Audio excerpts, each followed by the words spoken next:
இயேசுவில் பிரியமான சகோதர சகோதரிகளே,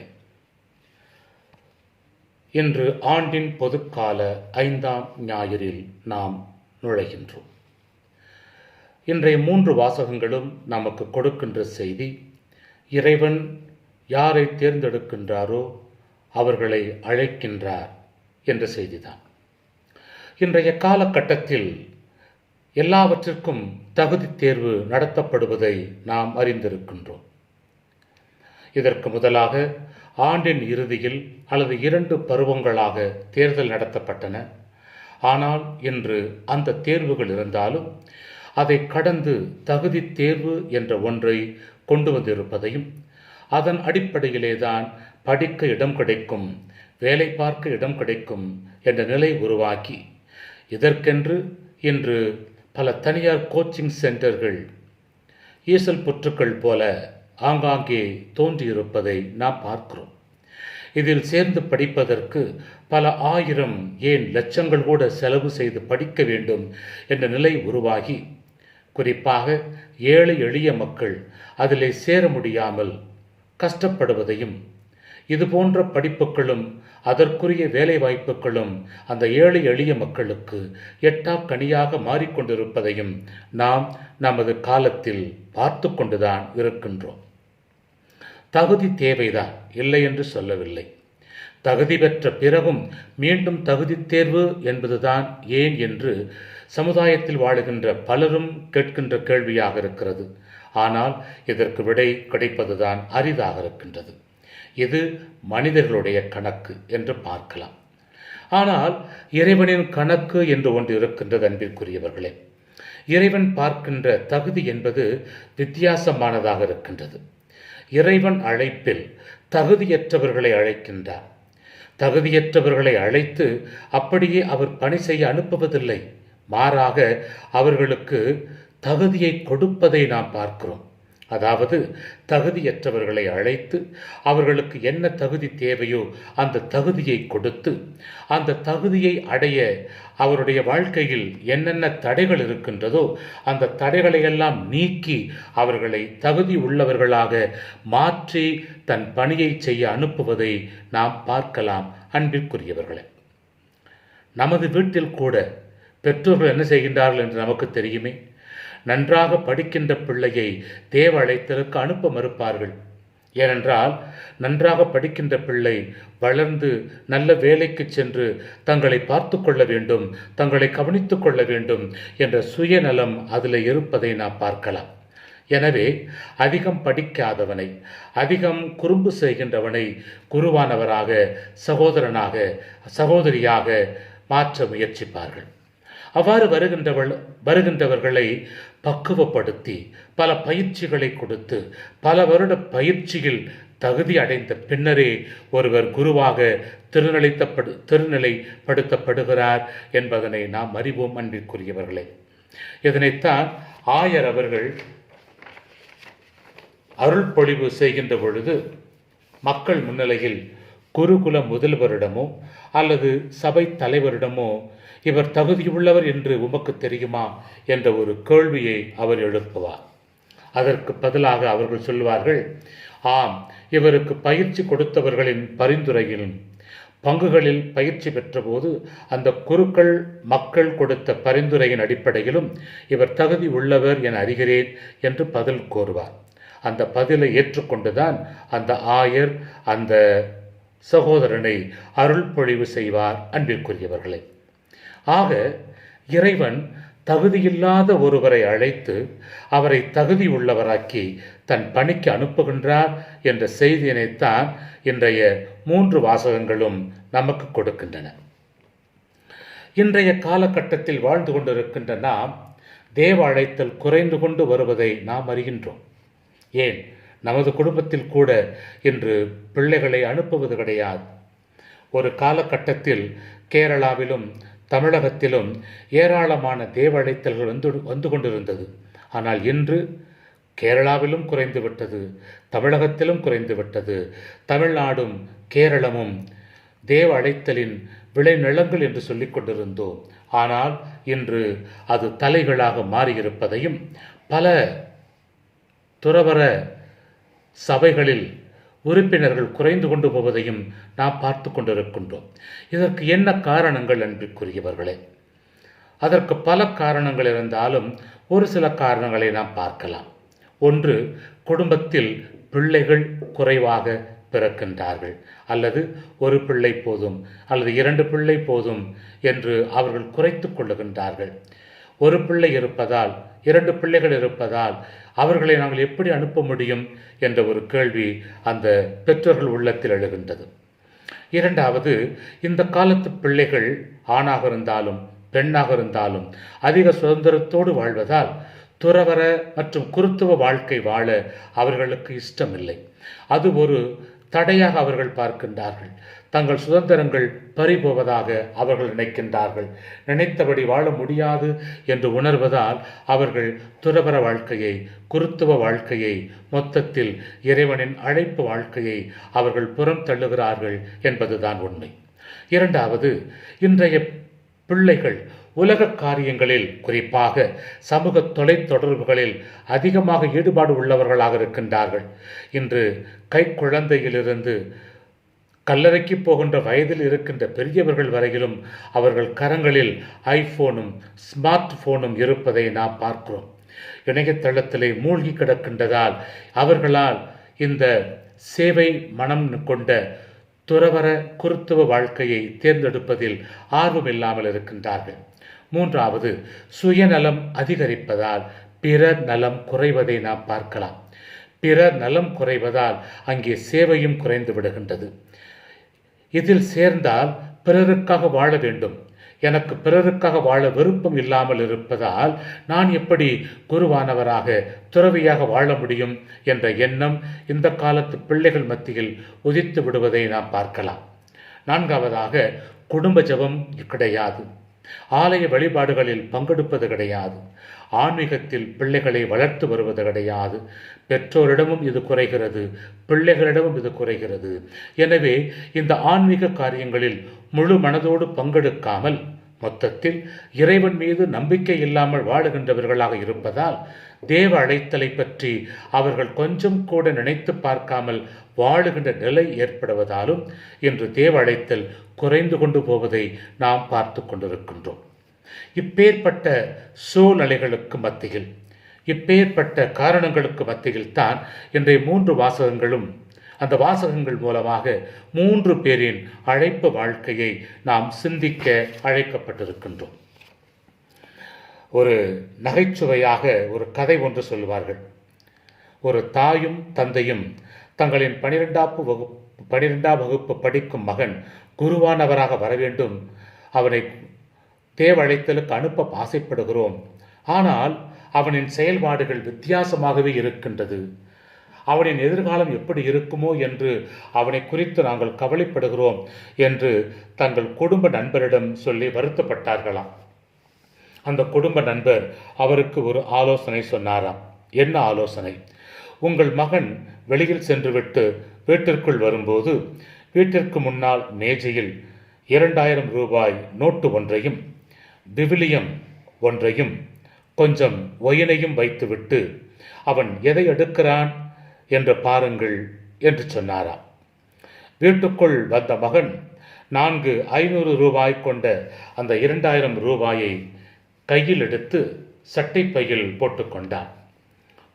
ஒரு கையில் விவிலியத்தை எடுத்துக்கொண்டான். அடுத்த கையில் அவன் ஒயினை எடுத்து குடிக்க ஆரம்பித்தான். நோட்டு மட்டும் எடுத்தால் அவன் வங்கி வேலைக்கு போக தயாராக இருக்கிறான். விவிலியம் மட்டும் எடுத்தால் அவன் குருவாக போக ஆசைப்படுகின்றான். ஒயின் மட்டும் எடுத்தால் அவன் குடிகாரனாக மாறிவிடுவான் என்று ஐடியா கொடுத்தாராம். ஆனால் இவனோ 3ஐயும் ஒரு சேர எடுத்திருக்கிறான்.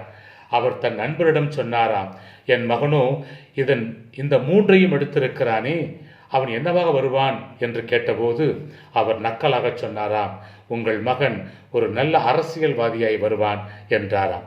அன்பிற்குரியவர்களே, இது அரசியல்வாதிகளை கேலிப்படுத்துவதற்காக இல்லை, மாறாக ஒரு நகைச்சுவைக்காக சொல்லப்பட்டதாக இருக்கிறது என்பதை நாம் அறியலாம். அதாவது நாம் எப்பேற்பட்ட வாழ்க்கை வாழ அழைக்கப்பட்டிருக்கிறோம் அல்லது எப்பேற்பட்ட வாழ்க்கையை நாம் தேர்ந்தெடுக்கிறோம் என்பதை இது உணர்த்துவதாக அமைகின்றது. அன்பிற்குரியவர்களே, கிறிஸ்தவ ஆன்மீகம் என்பது சீடத்துவ வாழ்வு. அதனை நாம் எப்படி ஏற்றுக்கொள்ளுகின்றோம் என்பதில்தான் அந்த சீடத்துவ வாழ்வு அமைந்திருக்கிறது. இதிலே 3 படிகள் இருப்பதாக ஒருவர் கூறுகின்றார். முதலாவது, இறைவனின் அழைப்பு வெளிப்படுத்தப்படுகின்றது ஒருவருக்கு. உழைத்தும் கிடைக்காத மீன் இயேசுவின் வார்த்தையால் கிடைக்கின்றது. பேதுரு அவருடைய நண்பர்கள் பரம்பரை மீனவர்கள். அவர்களுக்கு தெரியும் எப்போது மீன்பிடி காலம், எங்கே மீன்கள் கிடைக்கும் என்று. ஆனாலும் இரவு முழுவதும் அவர்கள் கஷ்டப்பட்டு உழைத்தாலும் அவர்களுக்கு அந்த மீன் கிடைக்கவில்லை. இதனை உணர்ந்து கொண்டாலும் அதற்கு நான் தகுதியில்லை, நான் தகுதியற்றவன் என்று தன் பலவீனத்தை வெளிப்படுத்துகின்றார். மூன்றாவதாக, இறைவனின் பிரசன்னம் எப்போதும் யாரை அழைக்கின்றாரோ அவர்களோடு இருக்கும் என்ற ஒரு உறுதிமொழியை நாம் இந்த வாசகங்களிலே பார்க்கலாம். அன்பிற்குரியவர்களே, இன்றைய முதல் வாசகத்திலே இறைவாக்கினர் எசாயாவின் அழைப்பு பற்றி நாம் பார்க்கின்றோம். இறைவாக்கினர் எசாயாவின் காலத்தில் வாக்களிக்கப்பட்ட அந்த இஸ்ராயல் நாடானது வடக்கு நாடு, தெற்கு நாடு என்று 2ஆக பிரிந்து போயிருந்தது. அவருடைய காலம் கிறிஸ்து பிறப்பதற்கு முன்னால் 8ஆம் நூற்றாண்டு. அசிரிய நாடானது வலிமை படைத்த நாடாக இருந்தது. அப்போது சிரியாவும் தன் ஆதிக்கத்தை நிலைநாட்ட போட்டி போட்டது. தங்கள் மக்களை பாதுகாக்க வேண்டும் என்று நினைத்த வடக்கு தெற்கு அரசர்கள், அதாவது இஸ்ராயேல் மற்றும் யூத நாட்டு தலைவர்கள், இந்த அரசர்களோடு ஒத்துழைக்க தொடங்கினார்கள். தங்கள் கடவுள் வழிநடத்துவார், அடிமைத்தனத்திலிருந்து வழிநடத்தி மீட்டு கொண்டு வந்த கடவுள் இந்த வேளையிலும் எங்களை வழிநடத்துவார் என்ற நம்பிக்கை அவர்களுக்கு இல்லாமல் போய்விட்டது. எனவேதான் பிற நாட்டு மன்னர்கள் மீது அவர்கள் தங்கள் நம்பிக்கையை வைக்க ஆரம்பிக்கின்றார்கள். அப்போதுதான் அவர்கள் பிறர் மீது நம்பிக்கை வைக்காமல் இறைவன் மீது நம்பிக்கை வைக்க வேண்டும் என்ற செய்தியினை அவர்களுக்கு அறிவிக்க அழைக்கப்படுகின்றவர்தான் ஏசாயா. அன்பிற்குரியவர்களே, ஆனால் ஏசாயா அதனை ஏற்க மறுக்கின்றார். என்னால் இயலாது, நான் பாவி, அசுத்தமான உதடுகளை கொண்டவனாக நான் இருக்கிறேன் என்று தன்னுடைய தகுதியின்மையை அவர் உரக்க அறிவிக்கின்றார். இதை கேட்ட இறைவன் அந்த தடையை நீக்குவதற்காக தீயை ஒரு குரலில் ஏந்தி அவருடைய நாவை தொட்டு வலித்து சுத்தப்படுத்துகிறார் என்று பார்க்கிறோம். அவருடைய நாவை சுத்தப்படுத்திய பிறகு, அவருடைய பாவங்களை எல்லாம் போக்கிய பிறகு ஆண்டவர் கேட்கின்றார், இந்த நற்செய்தியை அறிவிக்க நான் யாரை அனுப்புவேன் என்று இறைவன் கேட்டபோது, தான் பாவத்திலிருந்து விடுதலை பெற்றதை உணர்ந்த இறைவாக்கினர் எசாயா உடனடியாக கூறுகின்றார், இதோ நான் இருக்கிறேன், என்னை அனுப்பும் என்று அவர் தயாராவதை நாம் பார்க்கலாம். அன்பிற்குரியவர்களே, இந்த 2வது வாசகத்தில் சில கொரிந்தியர்கள், பவுல்தான் இயேசுவோடு வாழவில்லையே, இயேசு வாழ்ந்த காலத்தில் பவுல் அவரோடு இல்லையே, அப்புறம் எப்படி தன்னை அப்போஸ்தலர் என்று அறிவித்துக் கொள்ளுகின்றார், அவருக்கு இந்த அதிகாரத்தை கொடுத்தது யார் என்ற கேள்விகளை கேட்கின்றார்கள். எனவேதான் இங்கே பார்க்கிறோம், நான் கிறிஸ்தவர்களை துன்புறுத்துகின்றவனாக இருந்தேன், என்னையும் அவர் துன்புறுத்துவதற்காக தமாஸ்கு பயணத்தின் போது விசேஷமாக என்னை அழைத்தார் என்று தன்னுடைய அழைப்பை அவர் ஏற்றுக்கொள்வதை பார்க்கிறோம். கிறிஸ்தவர்களை துன்புறுத்த வந்த அவரையும் வழிப்பயணத்திலேயே தடுத்தாட்கொண்டு அவரை கீழே விழுத்தாட்டி ஒரு மனமாற்றத்தை கொடுத்து கொலைகாரனை நற்செய்தியின் தூதுவனாக உயர்த்தினார். அப்போது உயிர்த்த இயேசு தனக்கு வெளிப்படுத்தி என்னை அவர் சீடனாக உயர்த்தினார், புறவினத்து மக்களுக்கு உன்னை அப்போஸ்தலனாக உயர்த்துகிறேன் என்று கூறி என்னை தேர்ந்தெடுத்தார் என்று அவர் சொல்வதை நாம் பார்க்கலாம். அதாவது எவ்வாறு மற்ற அப்போஸ்தலர்களை இறைவன் தேர்ந்தெடுத்து அனுப்பினாரோ அதுபோல என்னையும் தேர்ந்தெடுத்தார். எல்லோருக்கும் கடைசியில் காலம் தப்பி பிறந்த எனக்கும் அவர் தோன்றினார் என்பதிலிருந்து அவர் என்னை அழைத்து நற்செய்தியை அறிவிக்க அதிகாரம் கொடுத்திருக்கின்றார் என்ற செய்தியை கொரிந்து மக்களுக்கு எடுத்துரைப்பதை நாம் பார்க்கின்றோம். இந்த நற்செய்தியை நாம் பார்க்கின்றோம் பேதுருவின் அழைப்பை. இயேசு போதித்துக் கொண்டே கலிலேயா பகுதிக்கு வருகின்றார் என்று பார்க்கின்றோம். அந்த கலிலேய கடற்கரையிலே பேதுருவும் அவருடைய சகோதரரும் அவரோடு இருந்தவர்களும் இரவு முழுவதும் வலைகளை வீசியும் அவர்களுக்கு எந்த ஒரு மீனும் கிடைக்கவில்லை.